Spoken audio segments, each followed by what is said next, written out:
Hello everyone, this is Kaushik here. I am the co-founder and head of products at Consarc.ai.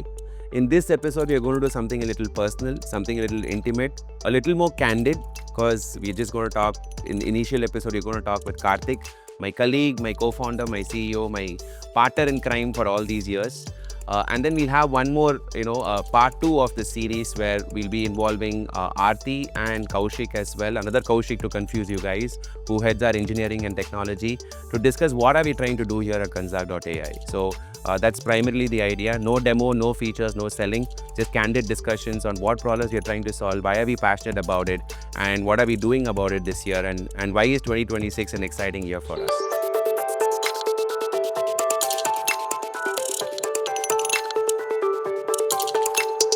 Hi, Karthik. Hello. Uh, it's good that we're having this chat finally. I think it's due for a long time that we both wanted to have a candid chat. We talk a lot, burn the midnight oil, but we rarely talk to others in terms of what we are trying to do and endeavor to do. So I think hopefully today we kind of break that shackle. Let's get and going. yes, and let's get going. So Karthik, you and me have been discussing since our consulting days, whether it's in KPMG, Deloitte, or even in Consarc when we were, in consulting, we've been trying to figure out how can we make the accountant's life easier? How can we empower accounting and CFO organizations to be more business facing? Where are the challenges and gaps? Sometimes the gaps look, pretty intimidating, but sometimes it looks pretty simple, stupidly simple sometimes also maybe. So, just wanted your understanding in terms of, what is it that we are trying to build at Consarc, and why are we so passionate about it? So maybe if you can set the ball rolling in that sense, and then I can tag along with you. Perfect. Okay. So, one of the things that came out during all the discussions during consulting days is finance teams are struggling still, right? With month-end close, reporting, earnings release, and constantly we kept seeing this time and again.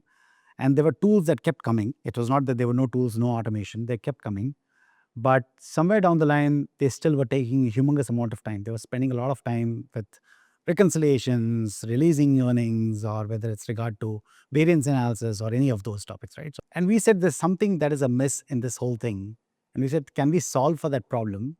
Obviously, with in the last 2 years, with the advent of AI, things have changed completely, right? So the way in which we were seeing what we could do with effectively software was a workflow layer, or any tool was a workflow layer. From there to do agents that can actually execute the whole thing is a completely different ballgame. And today, I think we are much more out there to say that we can actually solve for the whole problem of execution, rather than just saying that it's all about workflows and managing tasks between people and how do you make sure communication happens. So that's the shift that I'm seeing.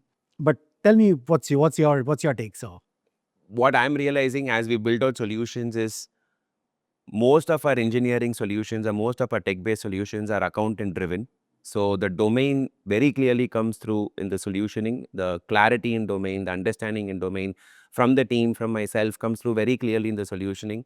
And the turn on or the high that I get is when we have customer conversations and when they look at our solutioning and when they see the depth of our solutioning and they resonate with it, that's really rewarding. And probably all the endeavor and all the midnight oil that I burn in when I get that kind of a validation from customers saying, hey, this is deep, this is quite technical from an accounting perspective, but it still solves for with a platform of technology and toolings that we have today.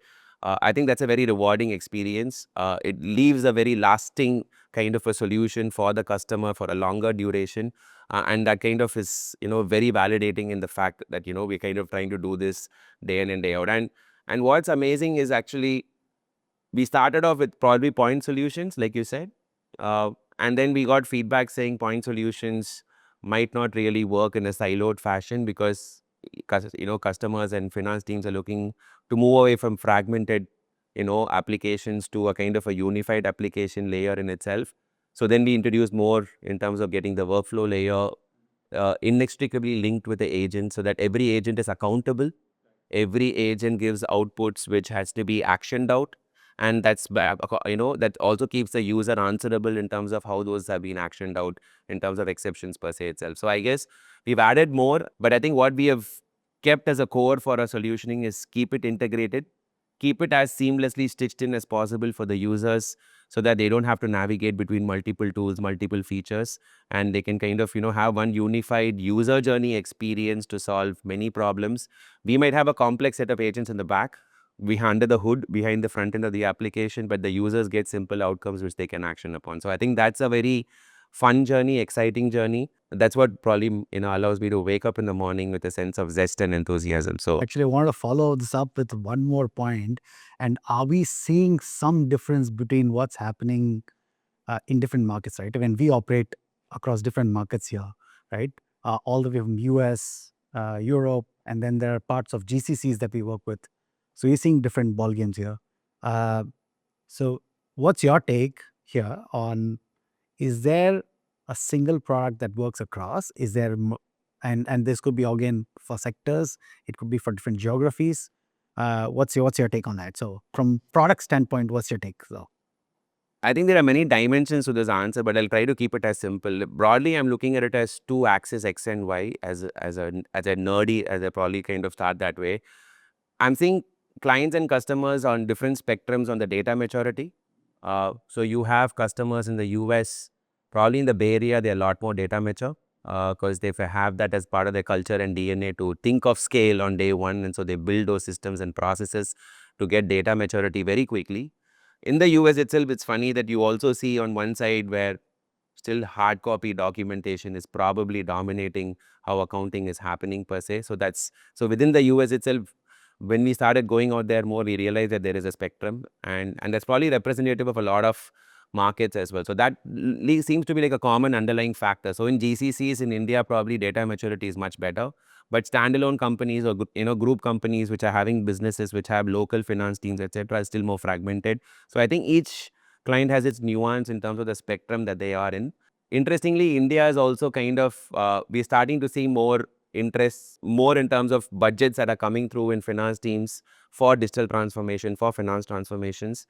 So that's a very positive, kind of a development. ERPs are probably now stepping into, in some sense, our shoes, if I may say so. If I can claim this domain to be one which we are really good at, ERPs are stepping into this close to earning space as well by modularly enhancing their capabilities, which means there is a lot of demand, there is a lot of need per se. So I think that's pretty exciting in terms of outlook that's coming from an India perspective, which probably wasn't there 2-3 years back also, I would say, based on how many conversations you've had, we've had with different customers. So I think that's how I probably look at it. When we approach a customer, I look at it from a perspective of where are they on the data maturity spectrum? And from a geography perspective, probably commercially plays more a role. Maybe I'll leave that to you in terms of commercially how it plays out generally between, US, UK, and probably India, which is what we are kind of starting to focus on within these three markets. But from a solutioning perspective, I just see for me, it's just a function of where are they on the data maturity. And that makes me prepared or makes our team prepared to say, okay, what's the rigor that we have to bring in the solutioning, whether it's data driven, whether it's focused on solutioning for data set problems, whether it's focused on solutioning for the process problem. So I think that's how I look at it per se. It becomes a little easier to manage the solutioning also if I look at it from that standpoint. interesting. And the other side, which I spoke about GCC at the start, right? So the one thing that I'm seeing right now, and some of the conversations with GCCs have been amazing for two aspects. One, with regard to all the GCCs coming out, they're saying they have budgets to now do finance transformation coming from the GCCs itself. It's no longer saying it's like just a back office in any sense, right? So I think somewhere we are seeing two things that happen. I think a lot of downstream activity that's happening is either still being outsourced, but the upstream activity is now either you have at the GCCs level or at the company level. And then there's a huge problem that exists on the upstream activities, which is close to earnings. The way I see it is a significant part of the upstream activity. The upstream activities are seeing a significant part of challenges with regard to making sure, because accuracy and everything else, all of that comes in there, right? So you are seeing a huge change now. It's saying customers coming back and saying, I need to streamline my upstream process so well, and I want to actually spend a fair amount of time and money and also the budgets. And also, at the end of the day, the idea is to reduce the amount of time that they spend. And again, the two big things that are coming out for me from the different geographies is, I think, speed once you go to the US, there is speed that is really playing out a critical role. You move towards Europe, defensibility becomes more important. And somewhere, probably the truth lies somewhere in the middle, right? So you need speed and defensibility because accuracy is the ultimate game for all of this. So I think the geography wise, I don't see that much. I agree with you on the data maturity. In fact, there's a huge change. And the other point is also that I think there is a significant portion that's different in various industries. So you have the SaaS tech ecosystem, which is a lot more mature. Then you have some of the more manufacturing oriented companies, which are slightly less mature. Again, it's not one size fits all. There also you are seeing a huge gap between some of them really at the lower end, and some of them really doing well. So we're seeing that gap really play out. Maybe let's talk about saying what are we building? What exactly are we trying to solve for in the problem, right? So, and what are we solving for the customer's problem, right? So, Let me put it this way. Why are you excited for 2026? What is special this year that people who interact with us can expect in that sense, in terms of what we are building? when we started off our journey, right, and then we said, let's automate a lot of stuff, right? Let's make it easier and simpler and reduce time. Uh, the last 2 years, with the advent of AI, people are suddenly coming back and saying, and customers, CFOs, finance teams, everybody else, they're like, how much less effort can I put in getting this task executed, right? So at a task level and at a process level, they're saying, can I reduce the amount of time that they spend on each of those processes? And with the advent of AI, one thing that's coming out very strongly for us is that we can make this truly autonomous. The question that we debate always, right? And you and I keep debating that is it 2 clicks? Is it single click or is it 0 clicks? Right?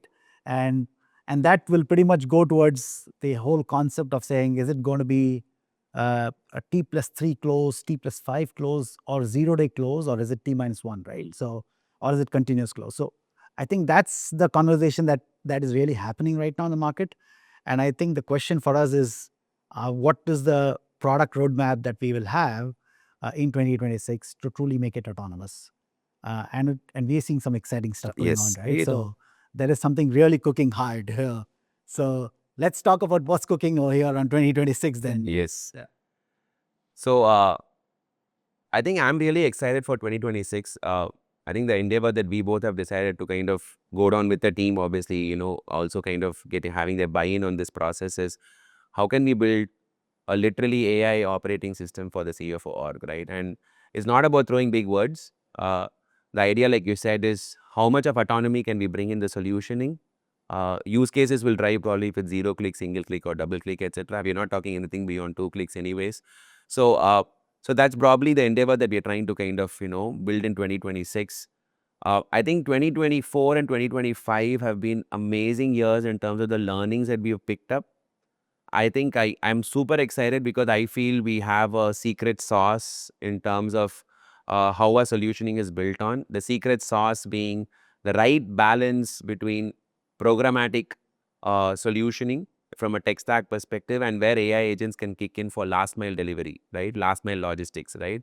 Um, I think AI has come into that picture which elevates programmatic solutions to give users insights in natural language, to give users actionable insights which they can on demand query from the application per se. When AI agents are built inextricably with algorithmic related outcomes, finance teams have great dependence. They can. There's great dependency factor that comes in. Hallucinations are anywhere between 0.5 to 0.8 or 1% out of the responses that comes through from AI agents. So that secret sauce is what is really exciting. And the AI OS is probably the vision that logically was the next step that we wanted to walk towards, because we feel the secret sauce is something which can work brilliantly for enterprise grade. And I think that dependability and repeatability that we feel we can get on the table from a product or a platform perspective is something which is truly exciting. So that's from a user perspective. From a customer, what can they expect from us, right? From an experience standpoint.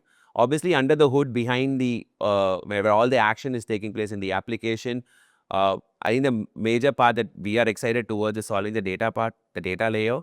Building a unified data layer, again, jargons which keep commonly coming across to us. But I think coming from a domain, we understand how relationships need to be built between data sets. We understand what finance teams require from a data standpoint, from a quality of data standpoint, for them to be able to carry out these kind of autonomous functions very quickly and depend on our application or platform to be able to deliver those results. The big part under the hood, which we are probably a lot more excited about, is trying to build this unified canonical data layer. We are experimenting with 2-3 approaches, and we are trying to see what approach works well at scale. And the good part is, the combination of team with accountants and engineers. Accountants drive creativity, solutioning, etc. And there's always a tug of war that we have with engineering for enterprise grade, right? So that's also fun. We get challenged as accountants saying the solution works, the solution doesn't work at scale. But we are also able to challenge engineering saying, hey, this should work at enterprise scale. Why doesn't it work? So those arguments make it fun. It forces us to be kind of creative. And that's probably, the good part and the fun part about, solving for this problem per se itself. So that's where we are looking at for 2026 from a platform perspective. But how does that translate to you in terms of what does the market need? How does this serve into what the CFO of orgs are looking out for? You've had this chance. I always keep saying, we've always said that you've had this. You love talking to different people, and that's probably a primary passion. If I were to, put you under the spotlight there. But you've spoken to different people, not only just CFOs, etc. You've spoken to other solution providers. You've spoken to domain adjacent solutions like, ServiceNow, etc., where workflows, etc., are being done. We are drawing a lot of inspiration from adjacent sectors for our own solutioning as well. So with all of that kind of a diverse mix of people that you had a chance to interact with, whatever we are trying to do, how does that serve into the market, or how do we kind of take that to the market from a GTM standpoint? So I'll take off from where you said, right, the AI operating system for the office of CFO that we're trying to build. And if I was to simplify that towards what the customer gets and what the customer requires, is the customers are looking at, he or she are looking at basically, can I get this entire process of close, right, as simple as it can be and as accurate as it can be with the minimum amount of effort that I'm putting in. And there's humongous effort that's going in right now, which we spoke about earlier as well, whether it's on reconciliations or variance analysis or all of that. With the agents coming in and with the agents orchestrating between themselves, even if you have multiple agents, right, and you're very close to building those agents out, what we are seeing is that if these agents can orchestrate amongst themselves and complete an entire task end to end and complete multiples of those tasks, right, whether it's on as simple as like doing a task on depreciation to something as complex as accruals, right, anything of that sort that people spend time on reconciliations, how can we actually make it autonomous, right? So the AI operating system is effectively an AI a platform that can which has multiple agents that can orchestrate the whole thing, and that is something which customers are really excited about. And I remember one conversation that we had where one of the customers came back and said, listen, you said that you could do a memo of all of these things that have happened in the last 2-3 cycles of month end close, what's gone wrong, what's gone right. People could give inputs, if the finance team members could give inputs of the various challenges that they faced or what are the red flags that they have. And all of that can be summarized from within the application into a single memo True. for the chief accounting officer or whatever it is, right? And suddenly the lights went off and they said, hey, this sounds exciting. Do you really have this? And I know you guys are doing a demo room pretty soon on that, but let everybody see the demo room there for them to see what really is cooking there. But reality is that customers are expecting all of this in one single flow, and the execution should be seamless. The other side on the canonical data layer, and as to why we really felt that was important, right, is the close process or anything around that's happening over there. And this is not some data that we're throwing in. This is talking to different customers. Hard facts. Hard facts, right? Every company and every finance team is talking to 15, 16 different applications as part of the close. And that's on an average. And anywhere between 12 to 15 is what we're seeing as an average, right? And this could be our CRM system, it could be HRMS, it could be our procurement software, right? The Coupas of the world or whatever it is, right? So you are seeing data coming in from different sets, and finance teams trying to reconcile all of this. And that is really the time-consuming part. And which is where the way in which if we are able to kind of really stream that data seamlessly into our application, use it for what it needs to be do, and then give it back. And the security aspects of it we'll cover it on another day. But if we are able to do that, then I think we are solving for a huge problem, right? And that's where the reduction of time will come in. So I think that's what is exciting right now. The canonical data layer that you're talking about and the AI operating system is the overarching vision that we're laying out. The real key part is that for close to earnings as a process, if we are able to kind of really get these two right, then we are solving for a huge problem. So Got it. I have a very interesting, slightly tangential question for you. And this is because I'll just give a bit of background on this because you've kind of been in a predominant part of your consulting before you completely turned towards product was on a very strategic level. And uh, I've seen you interact with promoters, with CEOs, with boards, with Ps and DCs. So from a strategy perspective, you probably are very close to the action in terms of how you've seen businesses evolve. CEOs are probably more responsible today for what you should say to the market. In fact, you and me have had arguments on, I felt market is sometimes unfair on CEOs, but you said that's their job. That's part of their JD that they have to respond to the market per se. So you've had that kind of a view for a long time, before you completely switched onto this product kind of a solutioning or AI agentic kind of a solutioning per se. So one is in terms of obvious customers, in terms of CFOs that we kind of CFO Rs that we're trying to serve for. But if you were to take a step back for for 1 second and take that avatar of yours where you've strategically seen businesses evolve, what does all this translate to business from a customer's perspective, right?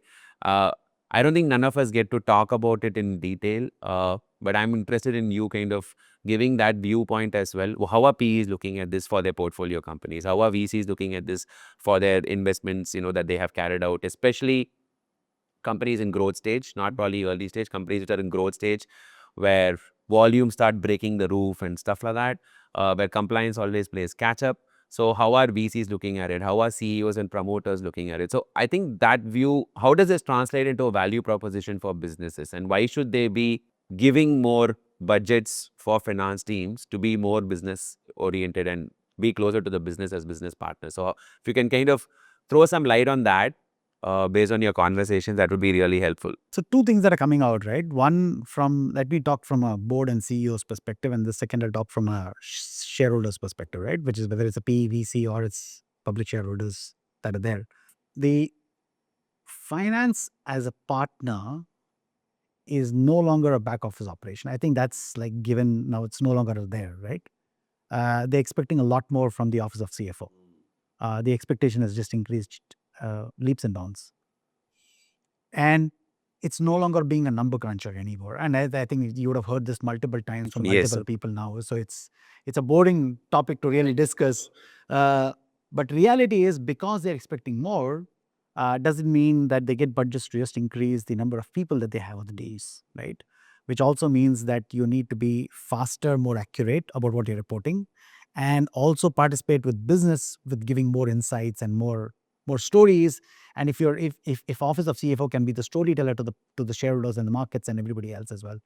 So with that shift that's happening over here, and that shift has happened over the last 5-6 years now at least, with that shift, I think the expectation is that there's a lot more faster that you get your numbers, so that you spend more time on something more valuable to business, more appreciate more on the time that you spend on things around what's driving margins, what's driving your cash flows and all of that, versus saying, hey, these are your numbers anymore. It's no longer reporting numbers that the office of CFO is expected.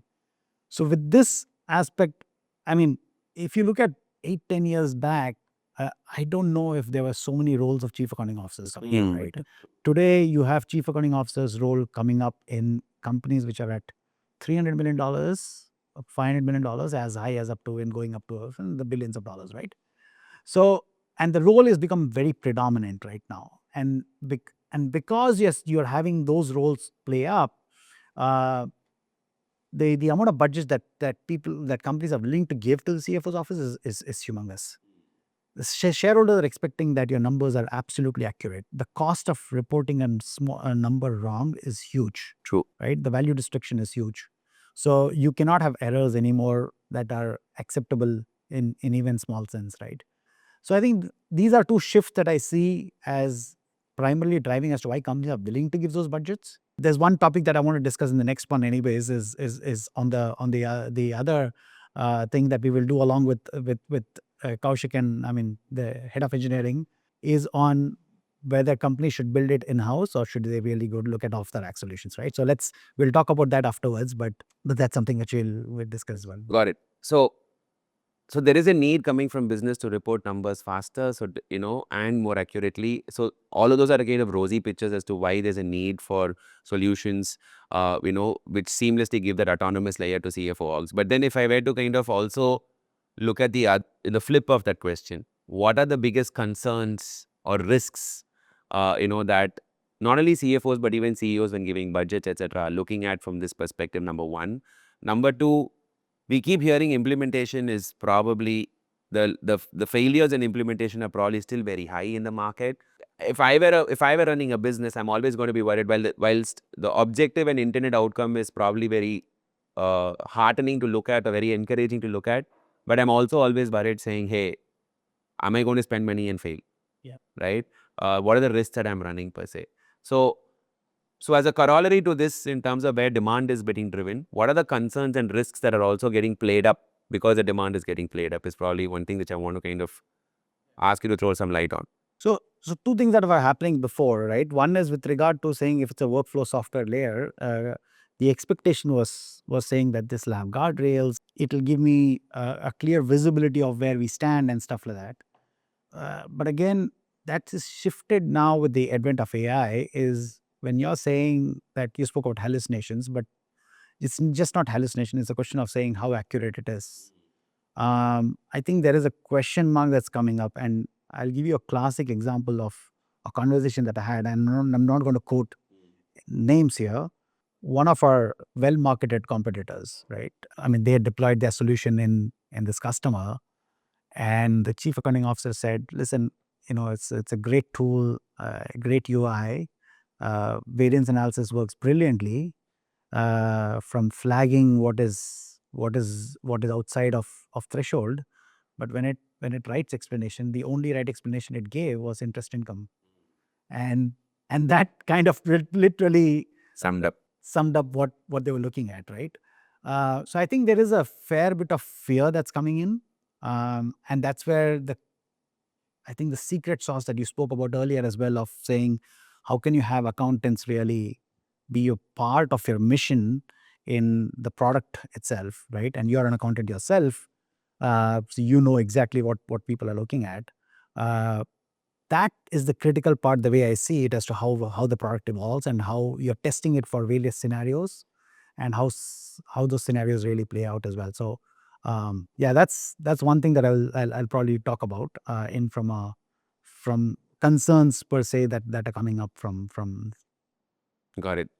I think for me, I'm realizing as we've implemented, for customers in the last 8 to 10 months, I'm realizing that a majority of the concern is surrounding data. So if you're able to prove how data is coming in, how data is being processed, how the outcomes are getting generated out of the data, and if each of these are logged and each of these have trails which make our agents accountable for what actions they've executed per se, uh, it gives a lot more assurance to the users in terms of saying, okay, it's just not about looking at some fancy outcome or insight. It's also if they want to drill down back into what are the actions that were carried out, when was it carried out, when did data come in. All of that kind of, is required for a user to get that assurance. Okay, this outcome now makes sense to me because all of those checks and balances that I would have done manually myself, I know that these agents have carried them out, right? Right. So I think that's the kind of solutioning that we're building out as well when we kind of envisioning. I think the other good thing that happened for us also at a very early stage, one of the enterprise customers, we got ourselves cleared from a SOX perspective. I think that's like a shot in the arm.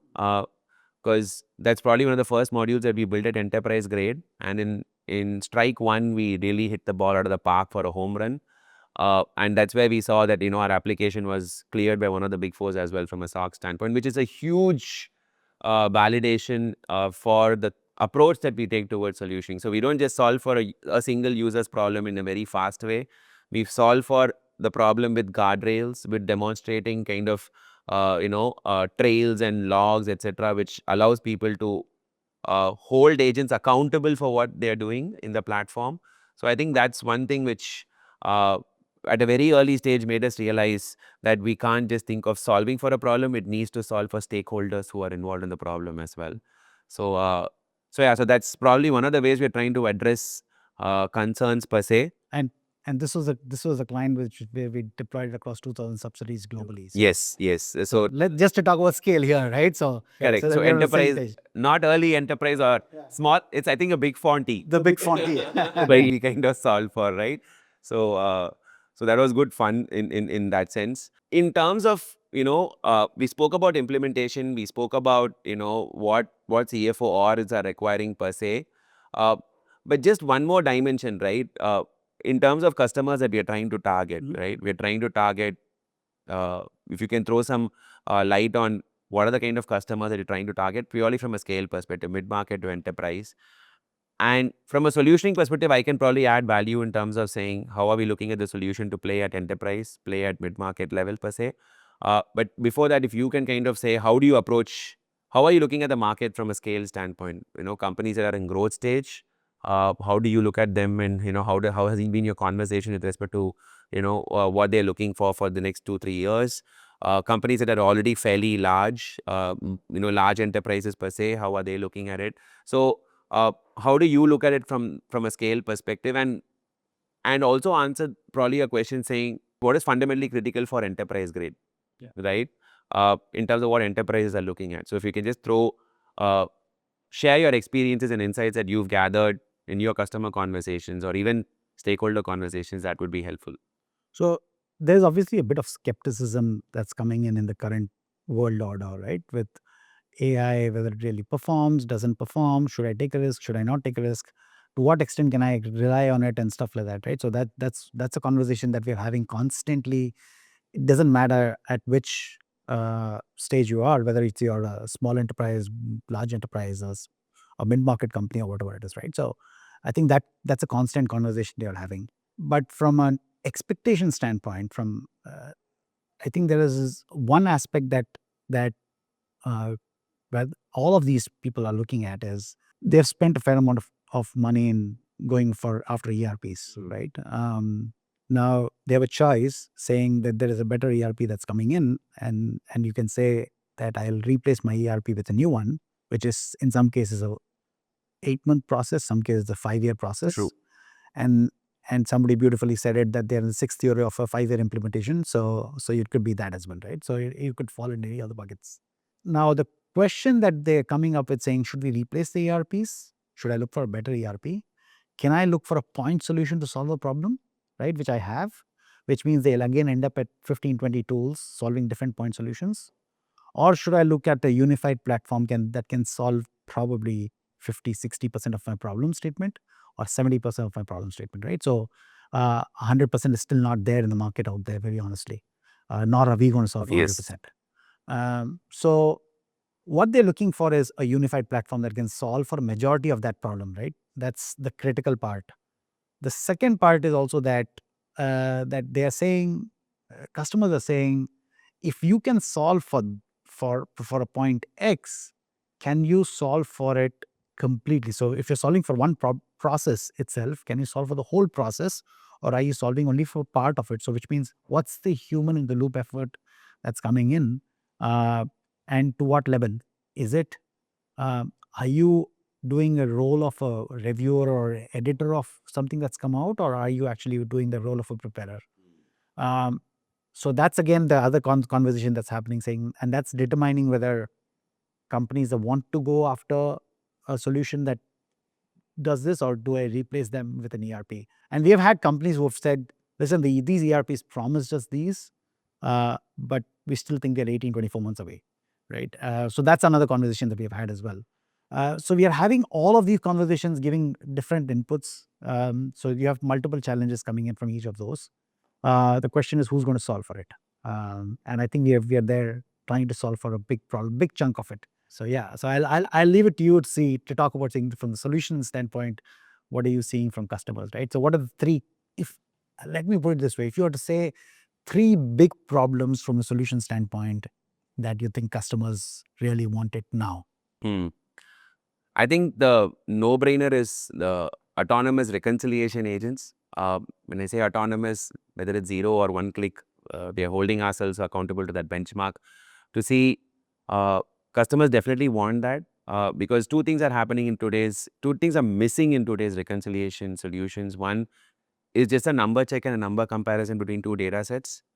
It's not very granular in terms of getting down to the transactional data and trying to see which is creating that difference between two data sets per se. What are those transactions that are creating that difference between two data sets? So it's not granular. So that's one part which you're trying to solve for, saying, hey, if this is the gap, this is the reason for the gap as well. What are the transactions which are the reason for the gap as well? So I think extending that solutioning from a reconciliation perspective all the way down to a transactional level is one part. The other part is how can this be automated, from a data ingestion standpoint and from a, running a reconciliation and comparing it and benchmarking the trial balance values or chart of accounts or financial statements in itself. How can that be a consistent process and in a seamless process where if the balances don't tie out, it then brings in the user into the loop, right? If the balances do tie out, user doesn't have to see it at all, right? And they can auto approve configurations, etc. So which means we are saying, hey, we are trying to go down the path of allowing users to handle only exceptions so that they spend lesser time, obviously. But more importantly, the application throws out that anomaly for a user to come in on demand. So effectively, is the application doing the grunt work in terms of ingesting data, cleaning it up, comparing it, giving an outcome, also trying to do an analysis in terms of why those differences are coming with using AI agents per se. So the idea is to see how can users come in to solve and not come in to review, right? So we're trying to kind of move down that path from a solutioning perspective. Stop you there for a moment because I think this is an area very interesting one, especially because you simplified it a lot. Reality is that we know companies which are spending thousands of hours doing exactly this, right? So you're saying that you can actually replace those thousands of man hours and reduce it significantly. Is that what you're saying? Yes. If you also, I mean, I'll put my neck out further. If you look at the predominant amount of hours that companies are spending on this, it'll be astonishing to know that more than 50 to 60% of the hours are actually in just data massaging in some sense, right? If I were to crudely put it across. Data massaging could also include saying I get source data from ERP, I do some do some pivot tables or analysis and then give it to my controller or give it to my CEO. That's also a data massage according to me because there's no real value proposition that the user is providing in the process apart from just arranging data in a more consumable form for controllers and CEOs and CFOs. So 50 to 60 to 7, even if not more, depending on data maturity of the customer, is actually going on data massaging, right? Which is why I truly believe that if that part is something which our agents can solve for, forget whether we are able to replace, we probably are still, a distance to travel for that in terms of users' effort per se. But I think the demand of the user is going to slightly change if you're going to use applications on it. I'm going to put the users on a spot here. Users will probably have to think of qualitatively, spending time. So which means their mind space will be a lot more on solving for problems which are thrown by our agents. And their grunt space that they have from an effort perspective will probably come down to zero because they don't have to prepare data, they don't have to massage data, etc. So the demand of the user is going to be on your toes, keep looking for solutions, solve for problems, take actions, show the outcome of how those actions have yielded from a business perspective. So in some sense, you're putting the user in a spot saying, hey, be ready to come in to just see problems and solve for it. And the ones that really need your attention, not the noise, the ones that really need your attention. So I think that's the part which is exciting for us. So that's I see that's the number one problem that we are solving for today, and we are expanding our suite in terms of the use cases that we can take this for at a grand scale or an enterprise scale from a reconciliation standpoint. The other part the second part which I feel really excited about is for a CA or a controller, especially when they have huge teams sitting across different offices, different countries, different locations, gathering insights itself is a time-consuming exercise, right? Different teams submit reports in different formats. Then there's a team trying to consolidate it and then kind of give it from, a slightly unified view of what different teams are saying. And I think one of the problems that we solved for in that enterprise customer uh, was this, right? For them, the amount of time that they had to spend just to gather insights from different teams back to the CFO's office at a global level in itself is a challenge, right?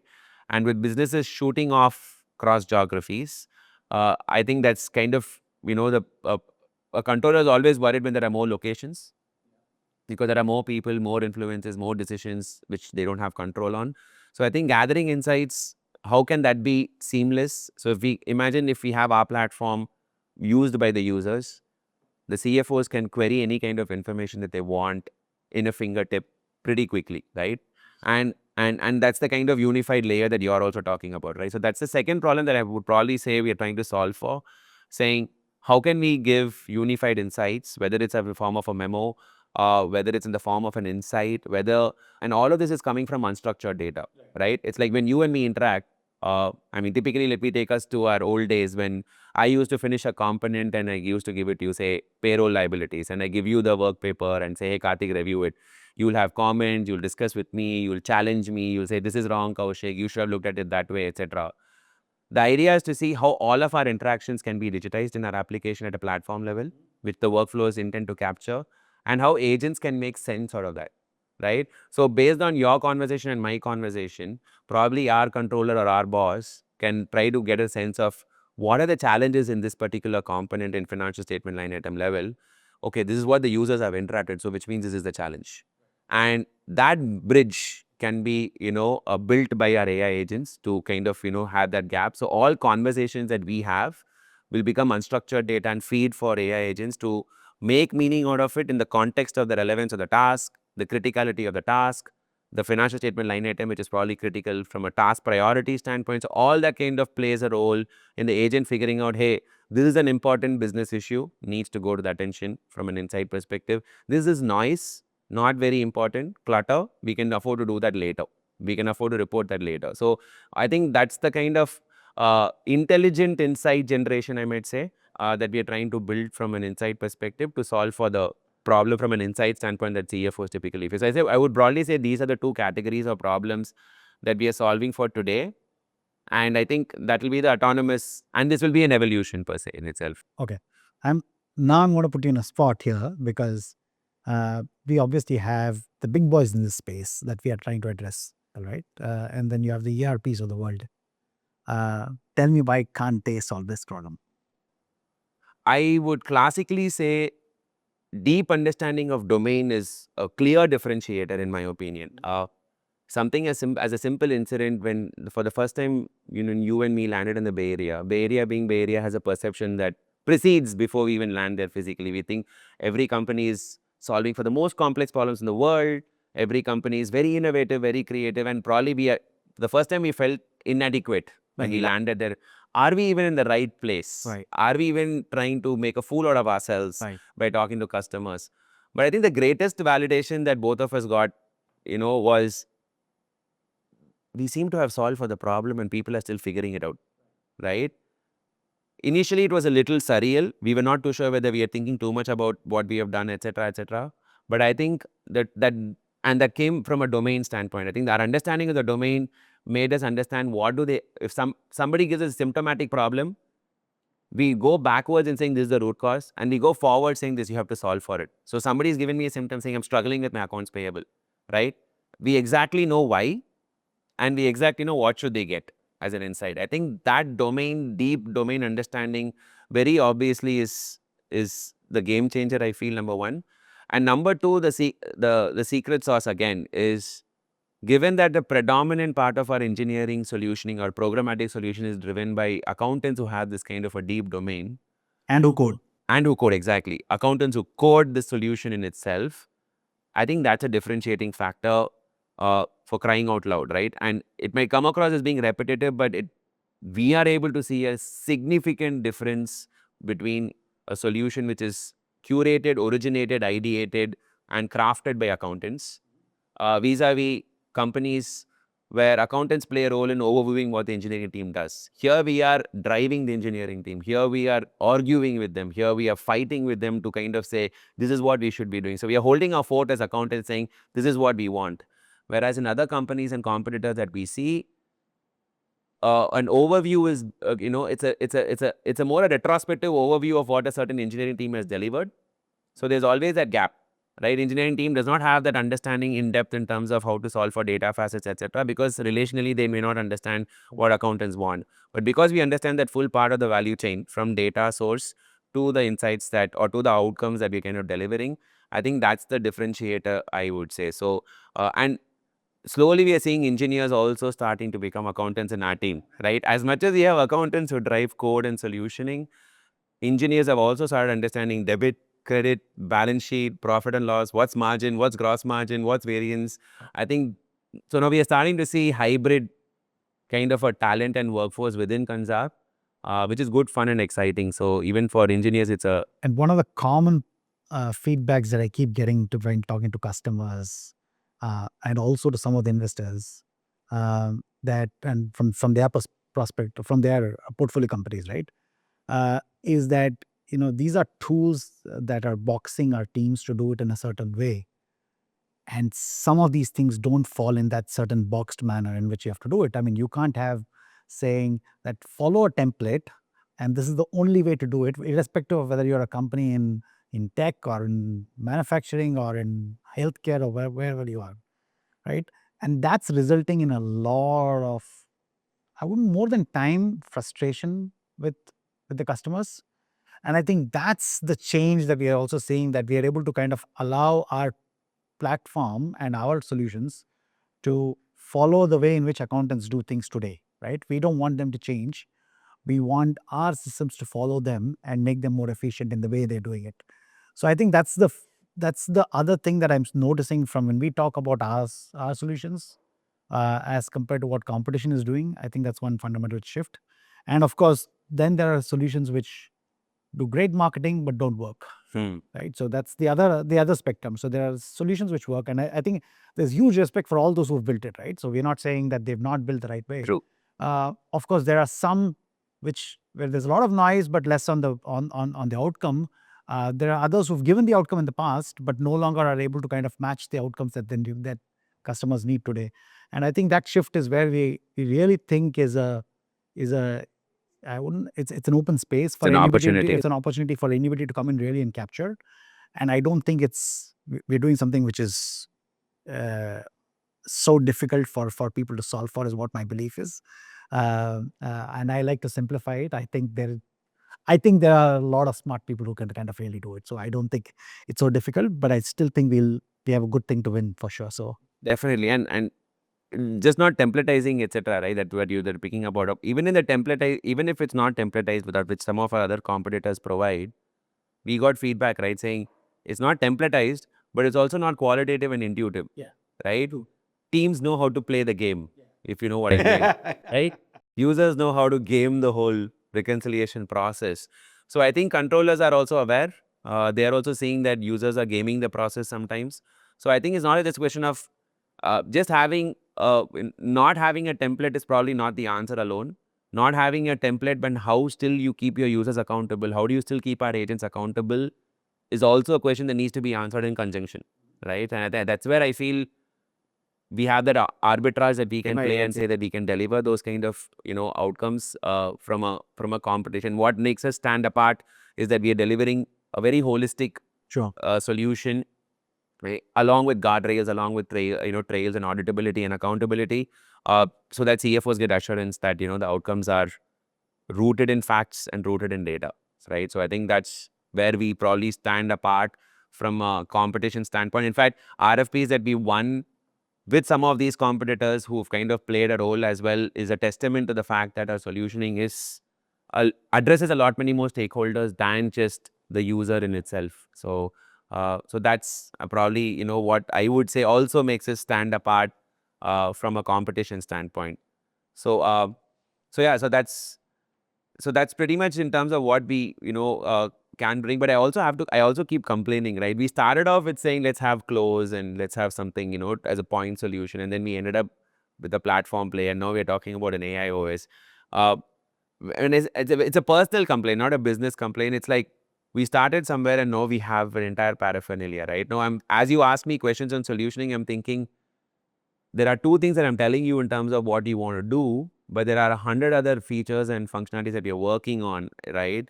So I think what's really exciting is also the array or the suite of features and suite at a platform that they'll bring into the play, right? We have multiple modules, multiple agents, multi-agent orchestration, data layers, user journeys which are simplified, broken down, simple, simply for users to act on. So I think we've ended up becoming a complete product company, and I hope at least now from what we were 2 years back to now, I think I wouldn't say we are a product company. I would say we're a platform company, right? And that's a huge shift in statement, right? From modular solutions to a very unified solution. I think that's a big change. Uh, I know I feel it day in and day out. Sometimes the pressure of it also to be able to maintain that platform at that kind of an enterprise grade constantly. But how is it for you in terms of how do you see this shift that has happened without much of a knowledge? It's actually happened very quickly and seamlessly in the last 6 to 8 months. So two things, and I think the way I look at it is we are very fortunate to be in an era where there is a shift that's happening, which allows us to really think of how are you going to make accountants' life simpler. I don't think, and as much as we can say some of the old other solutions were archaic and stuff like that, that's in hindsight today. But they solved for critical problems then. Today, the expectation has gone up, right? The expectation from the market is going up. The expectation from each person is going up, or what is expected of the tools to do, right? Previously, you're happy making a call on a mobile phone and saying, hey, I'm connected wherever in the world I am. Today, that's like a given. I mean, it's not even table stake. It's something below table stake, right? So that's no longer even a question. So today, the expectation is that so much more can be done. Today, we are used to making payments with without even clicking a button, right? With just tapping our phones. And that's the world that we're living in. I think constant change and constant thing. I think we should be very fortunate that we're living in this era. And I think the sky is the limit as far as what you can achieve today with the agents coming in. So our vision will just keep expanding the way I see it. I don't think it'll ever slow down because the problems that you can solve for are multiple, and it's at a fraction of a cost that you would have spent had you solved for these problems 10 years back. That's true. Right? So I think Yes. the shift here today is that ROIs can be bigger. The cost of investment the total investment that you need to put in is much lower today as compared to for solving these problems. And I think if you're able to make these solutions and pass on that benefit to the customers, I think there'll be a smile on my face at all times. So I think that's the way I look at it right now. So yeah. Great.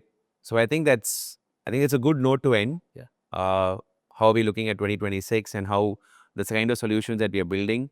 One thing that we do promise to people who are seeing this, that we'll continue to keep coming up with what are, at a granular level, what aspects that we are building on, like the demo room that we spoke about. So we will be breaking this down into granular level solutions that we are coming out of, features that we are deploying in every quarter, and we're going to hold ourselves and commit ourselves to those features that you're going to deploy every quarter, and we'll hold you to ensure that you convince more customers to onboard us between the two of us. So so it's good fun. And I think I'll end on the note saying it's a fun journey for us. I think we should have fun in the process of solving for customers' problems, learning more problems and trying to solve for it.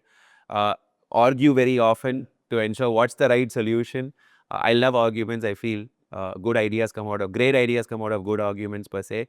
So I think it's going to be a good, interesting time for the next 12 to 18 months, the way I see it. And let's see where this journey takes us and leaves us. Awesome. Exciting times ahead. Yes. Great. Thanks, Kaushik. Thanks a lot. Thanks, Karthik. Thanks for being in this episode. So this is going to be a conversation around what challenges we are facing, where are we going, very candid.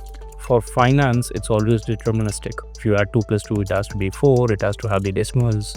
It cannot be non-deterministic. From the AI perspective, all LLMs are non-deterministic. So we are going to have a layer which is going to have the rules and which is going to tighten up how we generate, right? Or how the LLM usage happens as part of the AI. The calculations and everything that goes behind generating those numbers for consumption. So I think that's their biggest worry. Whatever that we give as a solution, from it, whether it's an AI agentic orchestration or it's automation agentic orchestration, I think the key lies in balance. The key lies in the blend. When finance teams talk to IT and when they kind of try to solve for a problem, the time taken on discovering the problem and the root cause for the problem in itself is fairly expensive from an effort and an overhead standpoint, right? And best part about dealing with accounting-based solutions like ours, right, where we have domain leading the solutioning rather than anything else, is customers just have to state their symptoms. We know what the root cause is, and more often than not, we know what is the insight that they need in the form that they need to consume per se.